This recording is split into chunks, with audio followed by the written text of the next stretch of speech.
মুক্তিযোদ্ধাদের নাতিপুতিরাও পাবে না, তাহলে কি রাজাকারের নাতিপুতিরা পাবে? জুলাই গণ অভ্যুত্থানে ছাত্র জনতার উপর শেখ হাসিনা সরকার যে দমন নিপীড়ন হত্যাকাণ্ড চালিয়েছে তা নিয়ে প্রতিবেদন প্রকাশ করেছে জাতিসংঘের মানবাধিকার হাই কমিশনারের দপ্তরের তথ্যানুসন্ধান দল। গত 12ই ফেব্রুয়ারি এই প্রতিবেদন প্রকাশিত হয়। এ নিয়ে দেশের গণমাধ্যমগুলোর পাশাপাশি গুরুত্ব সহকারে খবর প্রকাশ করেছে BBC, CNN, the new York Times সহ প্রায় প্রত্যেকটি খ্যাতনামা আন্তর্জাতিক গণমাধ্যম। ব্রিটিশ সংবাদ মাধ্যম বিবিসি লিখেছে, বাংলাদেশের সাবেক প্রধানমন্ত্রী শেখ হাসিনা ও তার সরকার বিক্ষোভকারীদের বিরুদ্ধে যে প্রথাগত প্রাণঘাতী সহিংসতা চালিয়েছে তা মানবতা বিরোধী অপরাধ হতে পারে বলে জানিয়েছে জাতিসংঘ।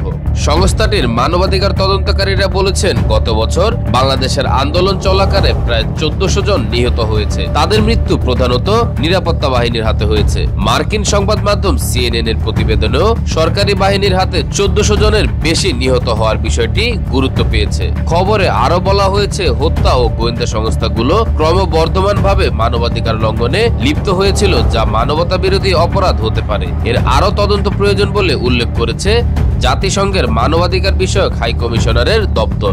মার্কিন সংবাদ মাধ্যম দ্য নিউ ইয়র্ক টাইমস শিরোনাম করেছে, বাংলাদেশে আন্দোলন দমনের ঘটনাকে সম্ভাব্য মানবতা বিরোধী অপরাধ বলে অভিহিত করেছে জাতিসংঘ। জার্মান সংবাদ মাধ্যম ডয়েচ লেভেলের প্রতিবেদনে জাতিসংঘের মানবাধিকার হাই কমিশনারের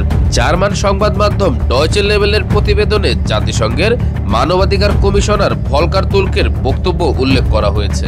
এতে বলা হয়, ভলকার তুর্ক বুধবার বলেছেন, বাংলাদেশ সরকারের সাবেক কর্মকর্তারা আন্দোলন দমনের চেষ্টা করতে গিয়ে পরিকল্পিতভাবে গুরুতর মানবাধিকার লঙ্ঘন করেছেন, যা শেখ হাসিনা সরকারকে শেষ করে দিয়েছে।